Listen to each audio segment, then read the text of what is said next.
सिफर का तस्वर। ये जो सफ़ा आप लोग देख रहे हैं, यही सफ़ा आप लोग स्क्रीन पर भी देख रहे हैं। चले हम इसमें गिनती करते हैं कि एक पिंजरे में हमारे पास कितने तोते हैं। तो मेरे साथ गिनती करें, 1 2 3। बिल्कुल, एक पिंजरे में 3 तोते हैं। अगर इनमें से एक तोता उड़ जाए तो हमारे पास कितने तोते बचे? दूसरे पिंजरे में हमने देखे तो हमारे पास बचे 1 2। और अगर 2 में से एक और तोता उड़ जाए तो हमारे पास कितने तोते रहेंगे? जी, सिर्फ 1। और अगर ये एक तोता भी उड़ जाए तो हमारे पास क्या बचा? कुछ नहीं, यानी कि सिफर। जब हमारे पास कुछ नहीं बचता तो इसका क्या मतलब है? ये क्या हुआ? सिफर। पहले हम देखते हैं कि सिफर की शक्ल कैसी होती है। आप सबने पहले बोर्ड पर गौर से देखना है कि मैं बोर्ड पर सिफर की शक्ल कैसी बनाती हूँ। बिल्कुल, ये गोल दायरे की तरह होता है। ये बिल्कुल गोल होता है और इसको रियाजी में क्या कहते हैं? सिफर।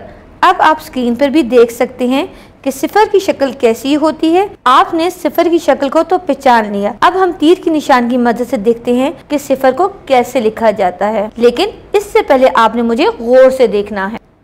अब मैं आपको लिखना सिखाऊंगी कि तीर की निशान की मदद से सिफर को कैसे लिखा जाता है। बड़े नुक्ते को तीर की सिम लेकर आते हुए, नीचे जाते हुए, तीर की सिम जाते हुए और इसको वापस मोड़ा और एक दायरा बनाया तो क्या बना? सिफर। यही सिफर आप लोग अपनी स्क्रीन पर भी देख रहे हैं कि तीर के निशान की मदद से सिफर को कैसे लिखा जाता है।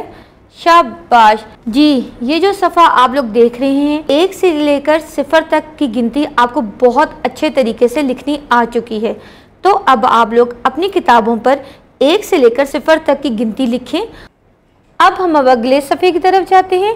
यही सफ़ा आप लोगों को स्क्रीन पर भी नज़र आ रहा है। अब हम क्या करेंगे कि जो खानों में हमारे पास अशिया हैं उनको हम नंबर के साथ मिलाएंगे। तो पहले खाने में हमारे पास कितनी अशिया हैं? 1 2। और यहाँ पे आपको 2 नज़र आया।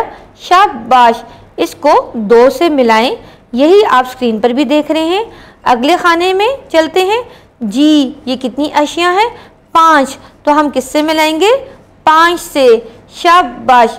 अगले खाने में 4। तो हमने किससे मिलाया? 4 से।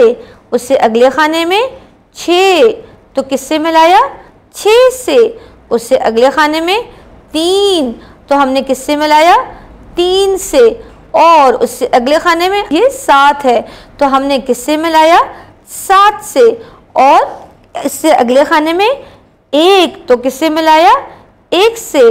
और उससे अगले खाने में 9। शाबाश। तो किससे मिलाएंगे? 9 से।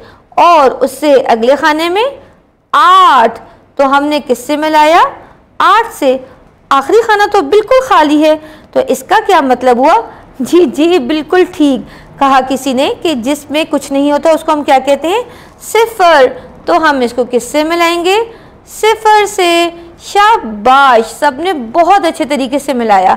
आपने 0 से 9 तक की गिनती बहुत अच्छे तरीके से सीखी। आपको न सिर्फ बोलना आ गया है, बल्कि आप सबको इसको लिखना भी आ चुका है। हमें हर रोज अपने इर्द गिर्द चीज़ों को देखना है और इनकी गिनती करनी है, ताकि गिनती को अच्छे तरीके से सीख सकें। अपने सबक को अच्छे तरीके से याद रखिएगा। मुझे दे इजाज़त। खुदा हाफिज।